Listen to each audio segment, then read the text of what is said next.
Episode की starting में हमें दिखाते हैं कि यिनचाओ के डैड कह रहे हैं, ये मेरा बेवकूफ लड़का ये तो हद से ज्यादा कर रहा है। उसके बाद यिनचाओ के डैड उसको कॉल लगा के देखते हैं तो कॉल भी नहीं लगता, उसका फोन बंद आता है। फिर यिनचाओ के डैड उसे मैसेज करते हैं और कहते हैं, क्या तुम्हें अपना फोन दिखाई नहीं देता, रुको मैं घर आता हूँ और तुम्हें बताता हूँ। अब हमें योयो दिखाती है जो कि ऑफिस आती है तो सब लोग उसे ही देख रहे थे। तो योयो उन सबको देखकर सोचती है, आखिरकार ये सब लोग मुझे क्यों घूर रहे हैं। तभी वहाँ पर योयो की दोस्त शाओयिन आ जाती है और उससे कहती है, योयो आज मिस्टर ली अनाउंसमेंट करने वाले हैं कि तुम एडिटर्स की हेड बनने वाली हो। उन्होंने ये तक कहा कि KTV ये के सभी लोग तुम्हें कांग्रेचुलेशंस बोले। फिर योयो कहती है, क्या मिस्टर ली ने ये सब अनाउंस किया है, क्या सर दर्द है। फिर शाओयिन कहती है, योयो क्या तुम ये सब से खुश नहीं हो। तो योयो कहती है, ऐसा कुछ नहीं है, बस ये सब काफी अजीब है। और फिर योयो सोचने लगती है, लगता है मुझे येनिया चैन को पहले ही सब कुछ साफ साफ बता देना चाहिए था। तो शाओयिन उससे कहती है, योयो तुम ज्यादा मत सोचो, ये सब तुम्हें मिस्टर ली ने दिया है, ये तुम्हारे और तुम्हारे फ्यूचर के लिए एक अच्छा मौका है, तुम ज्यादा सोच रही हो। अब हमें योयो दिखाते हैं जो कि काम कर रही है और वहाँ पे बैठे बैठे सोच रही है, मेरी कैपेसिटी ज्यादा नहीं है एडिटर्स की हेड बनने के लिए। मुझे ऐसा फील हो रहा है जैसे मेरे हाथ में गरम आलू पकड़ा दिया हो और मुझे जबरदस्ती पकड़ना ही पड़ेगा। अब हमें नेक्स्ट सीन में दिखाते हैं योयो और उसकी दोस्त टैक्सी में बैठे हैं और वहाँ पर शाओयिन योयो से कह रही होती है, अच्छा योयो मुझे सच सच बताओ तुम्हारे और यिन प्रेसिडेंट के बीच क्या रिलेशन है। तो योयो कहती है, तुम क्या सोच रही हो, मेरे और उनके बीच में कोई रिलेशन नहीं है। फिर शाओयिन कहती है, अच्छा तो ऐसा है, यिन प्रेसिडेंट तुम्हारा पीछा कर रहे हैं क्या।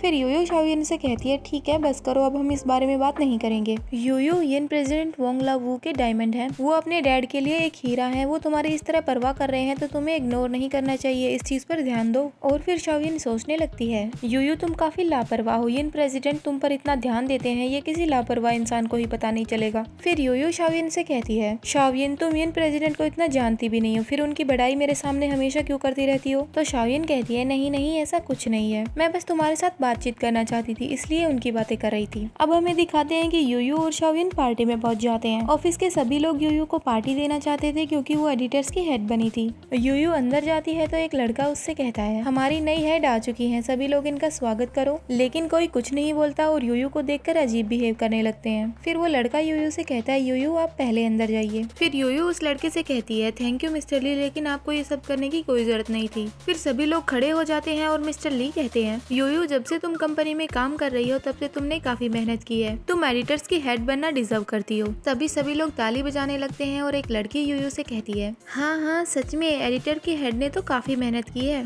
उम्मीद है कि आप हमें बाद में भी काफी कुछ सिखाएंगे, हमें आपसे सीखने को काफी कुछ मिला है। एडिटर हेड वो आपकी कैपेसिटी हर कोई जानता है। मतलब ये दोनों टोट मार रहे थे योयो को। तो योयो और शाओयिन दोनों ही ये सोच रही थी ये लोग कितना नाटक कर रहे हैं। फिर योयो कहती है, थैंक यू मिस्टर ली, आपने मुझे इतना कॉम्प्लीमेंट किया, लेकिन मैं कंपनी में थोड़े ही महीनों के लिए काम करने आई थी और आप कैपेसिटी की बात करें तो यहाँ के एम्प्लॉयज में जितनी कैपेसिटी है उतनी भी मुझ में नहीं है। मैं यहाँ इंटर्न के रूप में बस ये सब सीखने आई थी, तो मेरे लिए इस पोजीशन को संभालना काफी मुश्किल है, उम्मीद है आप किसी और को जरूर ढूंढ लेंगे। योयो की ये बात सुनकर वहाँ पर सभी एम्प्लॉयज हैरान होते हैं और आपस में बातें करने लगते हैं। क्या योयो के दिमाग में कोई प्रॉब्लम है, उसे इतना अच्छा मौका मिला था लेकिन फिर भी उसने इसे गवा दिया। फिर दूसरा एम्प्लॉय कहता है, क्या तुम नहीं समझ रहे हो, योयो को ये पोजीशन किसी ने जानबूझकर दिलवाई थी, नहीं तो वो कभी भी जिंदगी में इस पोजीशन को नहीं ले सकती थी। फिर मिस्टर ली योयो से कहते हैं, योयो नए एम्प्लॉयज पर काफी प्रेशर है, ये जॉब तुम्हारे लिए ठीक रहेगी। तो योयो कहती है, मिस्टर ली शायद आप कंफ्यूज हो गए हैं, लेकिन मेरी कैपेसिटी इतनी नहीं है कि मैं ये जॉब कर सकूं और सबको संभाल सकूं। फिर मिस्टर ली कहते हैं, योयो तुम ये समझ लो कि मैं तुम पर प्रेशर देकर कह रहा हूँ कि तुम इस जॉब के लिए बिल्कुल ठीक हो। और फिर मिस्टर ली सोचने लगते हैं, ये कितने दुख की बात है, मैं येनिया प्रेसिडेंट को कैसे समझाऊंगा कि मिस वू ने ये जॉब करने के लिए मना कर दिया। उसके बाद शाओयिन योयो को अपने साथ ले जाने लगती है और कहती है, योयो यहाँ से चलो, यहाँ का माहौल काफी अजीब है। फिर योयो कहती है, हाँ चलो, मैं यहाँ पर और नहीं रहना चाहती हूँ। फिर योयो वहाँ से जाने लगती है और जाते जाते मिस्टर ली से कहती है, मिस्टर ली आपने इस पार्टी को मेरे लिए ऑर्गेनाइज किया उसके लिए थैंक यू, लेकिन मुझे ये सब अभी भी ठीक नहीं लगता, मैं काफी बिजी हूँ, तो आप इसे सभी स्टाफ मेंबर के साथ एंजॉय कीजिए, मैं यहाँ से चलती हूँ। उसके बाद योयो और शाओयिन वहाँ से चले जाते हैं। बाहर आने के बाद शाओयिन योयो से कहती है, योयो तुमने सचमुच काफी अच्छा मौका गवा दिया है। तो योयो कहती है, कंपनी की सिचुएशन देखी जाए तो काफी अजीब है, अगर मुझे एडिटर्स की हेड बना दिया गया तो मेरा तो कुछ काम ही नहीं रहेगा, मैं उस पोस्ट के लिए अभी सही नहीं हूँ। उसके बाद टैक्सी वहाँ पर आ जाती है और शाओयिन जाने लगती है और योयो से कहती है, योयो क्या तुम सच में आज रात मेरे घर नहीं चलोगी। तो योयो कहती है, मैं अभी थोड़ा बिजी हूँ, तुम घर घर चली जाओ। उसके बाद शाओयिन वहाँ से चली जाती है और तभी 3 लड़के आते हैं और यूयू के साथ बदतमीजी करने लगते हैं और जबरदस्ती यूयू के पास आने लगते हैं। उनमें से रेड बाल वाला लड़का यूयू से कहता है,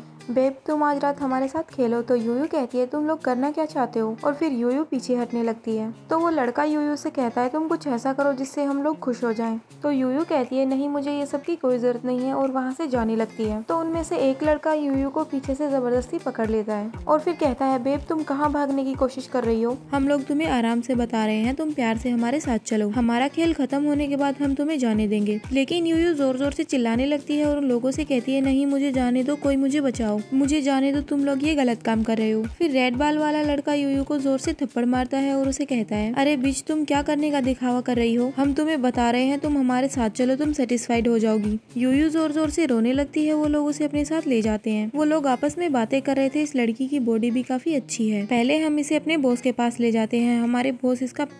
हम लोग इसे अपने बॉस के पास ले जाते हैं। हमारे बॉस इसका स्वाद चखेंगे। और वहीं दूसरी ओर यूयू सोच रही है, अगर येनिये चैन यहाँ पर होता तो ये काफी अच्छी बात होती। तभी किसी के पीछे से आवाज आती है, उसे जाने दो। ये आवाज सुनकर यूयू एकदम से शॉक्ड हो जाती है और उसे पता चल जाता है कि ये येनिये चैन की आवाज है।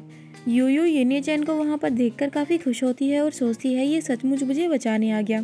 तभी वो रेड बाल वाला लड़का येनिये चैन से कहता है, हे तुम कौन हो? तुम दूसरों की परवाह मत करो और यहाँ से निकल जाओ। लेकिन येनिये चैन उस लड़की के पास आता है और सीधा उसे मुक्का मारता है। फिर वो लड़का येनिये चैन से कहता है, क्या तुम मरना चाहते हो? और फिर वो चाकू निकाल के येनिये चैन की तरफ जाने लगता है। तभी यूयू जोर से चिल्लाती है और कहती है, येनिये चैन ध्यान से। और तभी वो रेड बाल वाला लड़का येनिये चैन से कहता है, मेरे काम में टांग अड़ाने की तुम्हारी हिम्मत कैसे हुई? मैं तुम्हें नरक में भेज दूंगा। और तभी हमें दिखाते हैं कि येनिये चैन उस लड़के को लात मारता है और फिर उन लोगों की वहाँ पर थोड़ी फाइट हो जाती है। तभी वहाँ पर जो 2 लड़के होते हैं वो येनिये चैन को कहते हैं, तुम्हारी हिम्मत कैसे हुई हमारे बॉस को मारने की? तेरी मौत पक्की है, तुझे हम जिंदा नहीं छोड़ेंगे साले। फिर उन सभी लोगों की फाइट हो जाती है और वो तीनों लोग येनिये चैन से पिट के बैठ जाते हैं। उसके बाद येनिये चैन यूयू के पास जाता है और उसे कहता है, यूयू तुम डरो मत, मैं यही हूँ। और फिर यूयू येनिये चैन से कहती है, येनिये चैन थैंक यू। फिर येनिये चैन मुस्कुराता है और यूयू से कहता है, यूयू तुमने बस थैंक यू बोला, ये वर्ड तो काफी नहीं है। फिर यूयू थोड़ा शर्माने लगती है और येनिये चैन से कहती है, तो अब क्या चाहते हैं, मैं आपको कैसे थैंक यू बोलूँ? फिर येनिये चैन यूयू से कहता है, अगर तुम सच में थैंक यू बोलना चाहती हो तो थोड़ा सिंसियर तो होना ही चाहिए ना, तुम्हें पता है कि मैं क्या चाहता हूँ। उसके बाद यूयू येनिये चैन को किस करने लगती है और कहती है, इतना काफी है ना? तो येनिये चैन यूयू से कहता है, यूयू क्या मैं तुम्हें पसंद हूँ? और ये चैप्टर यहीं पे खत्म होता है। Hope you like this video. Bye bye.